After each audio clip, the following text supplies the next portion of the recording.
Hanson, Senator Hume. Thank you, Mr Acting Deputy President. I rise this afternoon to speak on the government's human rights legislation and Amendment Bill 2017. As we all know, this bill contains three elements. It contains reforms to the Section 18C of the Racial Discrimination Act of 1975.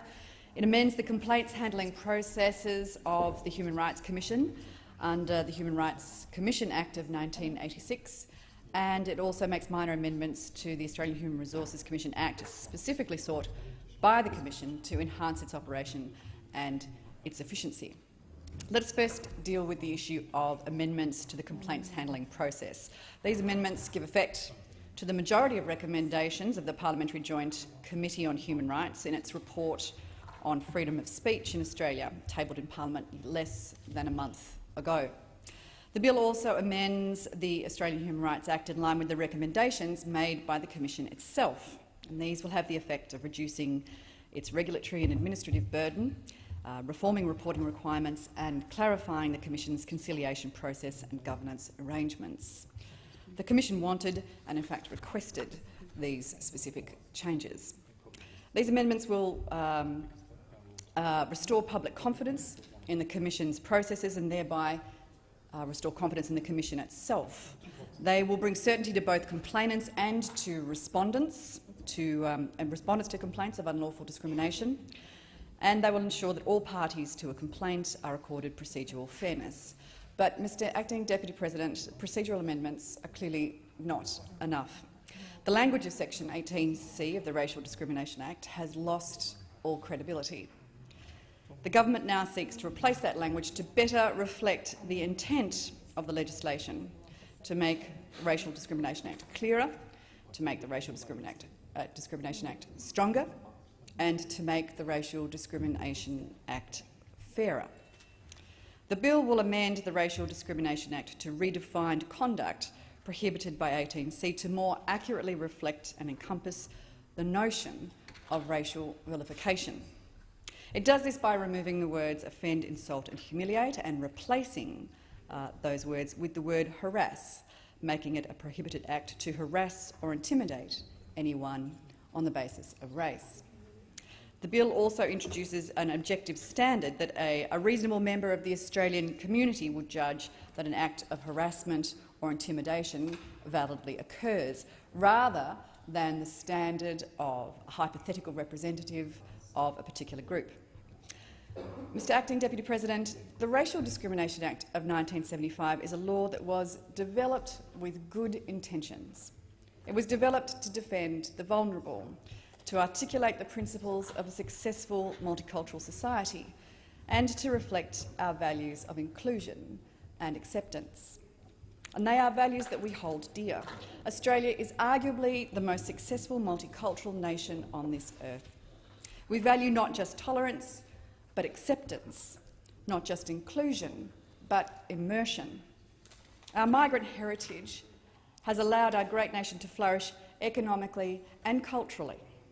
In 2017, you would be hard-pressed to find an Australian without friends or colleagues or extended family members who hail from other countries and other cultures. And by far the vast majority of Australians treat those who hail from near and far with respect and with dignity, and often with great admiration. The vast majority of Australians decry racism and denounce those who vilify others on the basis of race or behave menacingly towards those we embrace. This was the intention of the Racial Discrimination Act.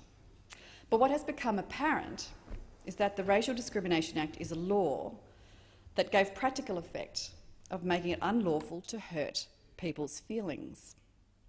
The only sensible course of action is to redirect 18C towards more serious conduct. The law should provide protection from racial vilification, and it should do so in a manner that is consistent with Australia's obligations under the Convention on the Elimination of All Forms of Racial Discrimination.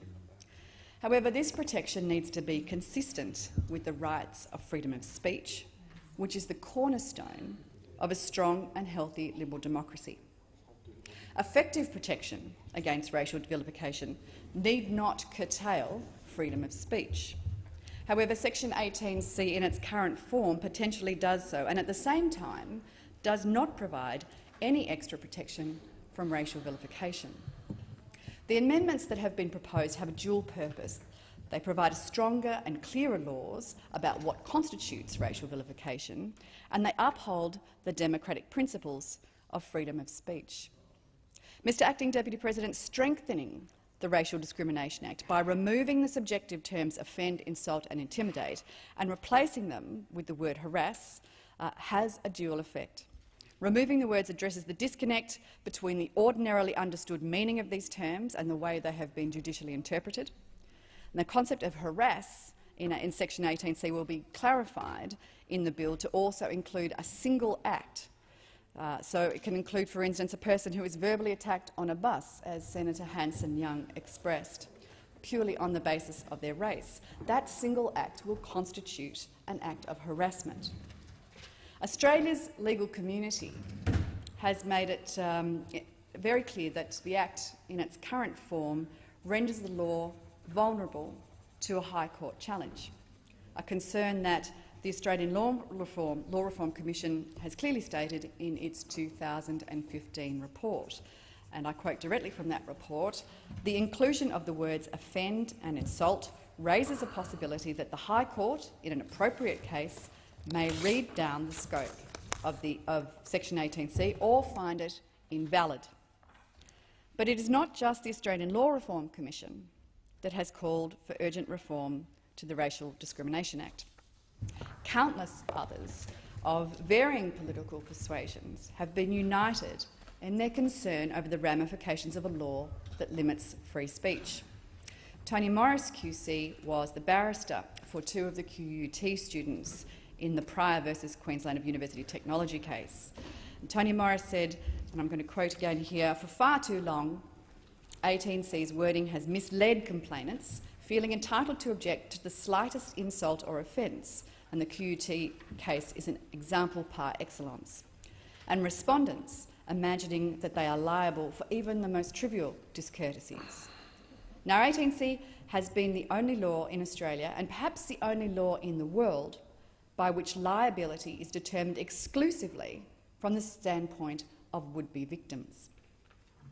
Indeed, Mr Acting Deputy President Warren Mundine, the former president of the ALP, told The Australian that the low bar of the existing law meant that we weren't capturing the real racists. We were catching normal, everyday people, like the Queensland University students and cartoonist Bill Leake. Mr Shorten said that the proposed changes would open the gates to racists and take advantage of their new green light to insult, offend and humiliate. But Mr Mundine, a man I know you deeply respect, Mr Acting Deputy President, said, "I don't agree because I'm a person who believes in free speech." He said he was very supportive of the changes to 18C because 18C had become a big stick and there were lots of people who had been beaten with that stick. It stifles debate on confronting real issues. Professor George Williams, a former ALP pre-selection candidate and the current Dean of Law at the University of New South Wales, also said that despite its limited operation, there is a good case for amending 18C.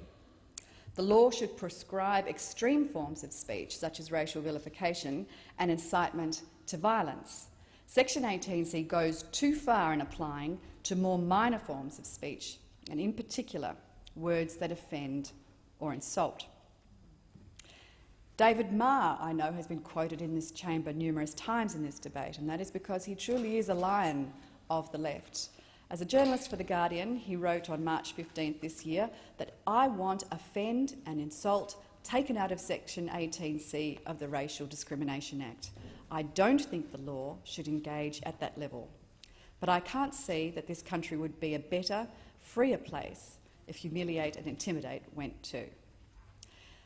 Mr Zev Ozdowski, the former Human Rights Commissioner, also said there should be no right to not be offended. That's a quote from The Australian. "There is no doubt in my mind," he said, "that racism needs to be curtailed. but I am yet to see solid empirical evidence that the insertion of Section 18C into the Act in 1995 diminished racism. He also said in the Parliamentary Joint Inquiry hearing into human rights, he said, "I have seen the chilling effects of that legislation on the discussion of any cultural characteristics. Questions about cultural practices are risky to ask. It also builds resentment and distrust. It creates a them and us attitude. In my view," he said, "it may put multiculturalism at risk. It also creates enormous repercussions that damage the respondent to a complaint, regardless of whether the allegation is proved or not. Being accused of racism is a similar thing to being accused of sexual violence. It is having a very negative impact on people who are accused of racism." And I note that Senator Hanson-Young did that very thing in this chamber this afternoon, very disappointingly. Sue Gordon, who is a Western Australian magistrate and also an Indigenous community leader, said that gagging people from fairly and legitimately held opinions is censorship. It is a basic denial of freedom of speech. The underlying problem with the ill-considered effects of Section 18C is that if somebody says they have been offended or humiliated, who is to challenge them?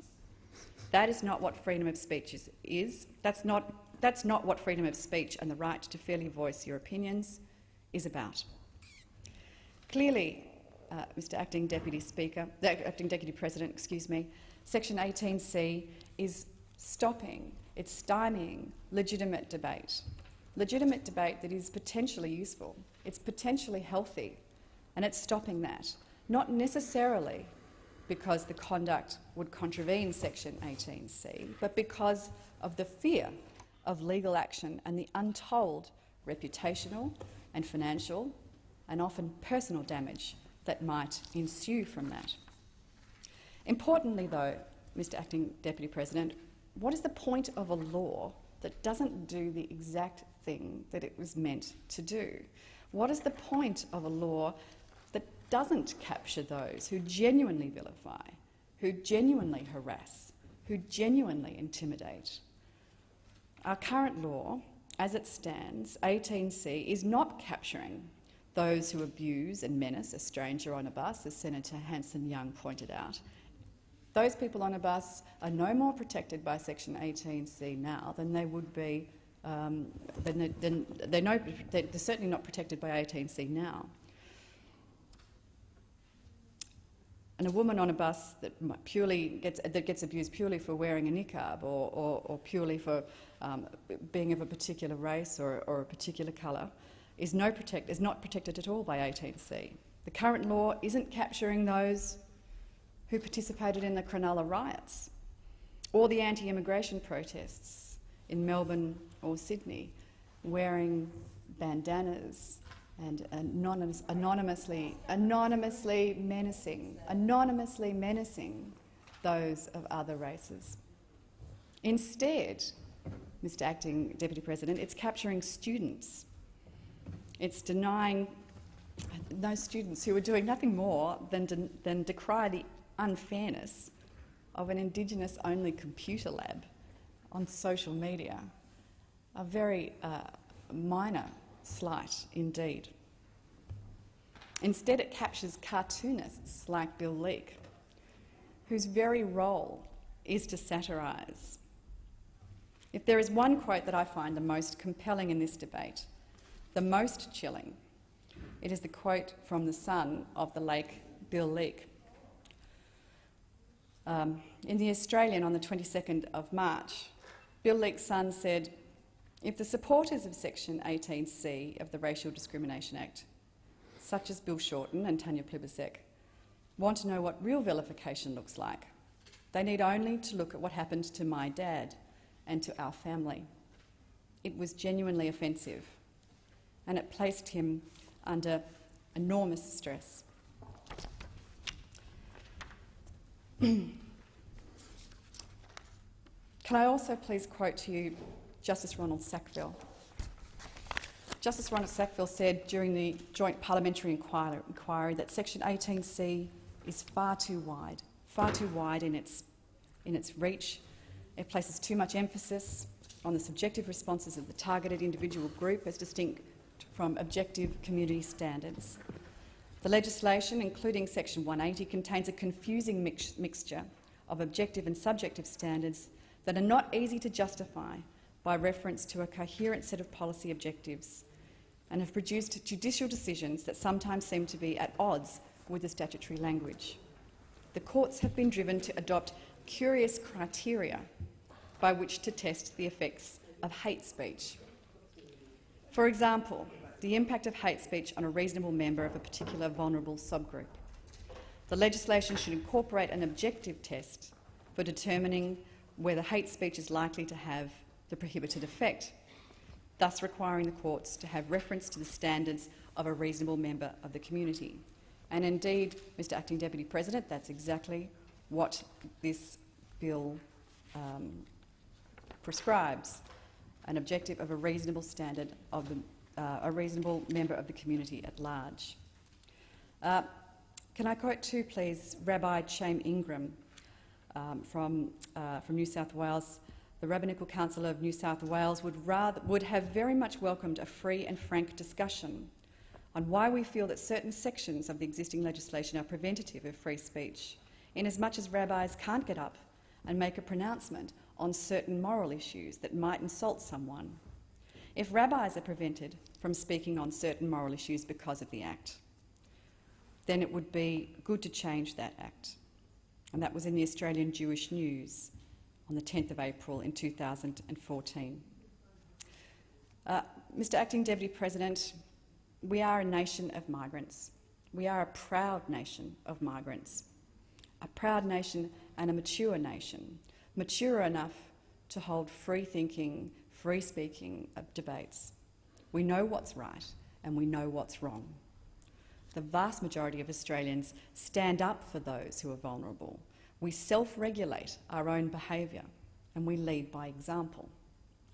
We value our heritage, we value our diversity, and we value our prosperity and our progress.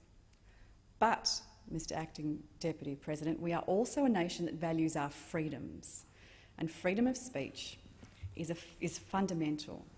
It is elemental to all other freedoms. We are a nation that shuns political correctness and rejects the scourge that encroaching identity politics has inflicted on our national conversation. The changes proposed by the Coalition in the Racial Discrimination Act are not something we should fear, they are something that we should embrace. A liberal democracy demands no less, and a parliament that truly represents its people must do no less. We need a clearer law, we need a stronger law, a credible law and a fairer law. And most importantly, Mr Acting Deputy President, we need a balanced law that will defend free speech and protect Australians from genuine racial discrimination.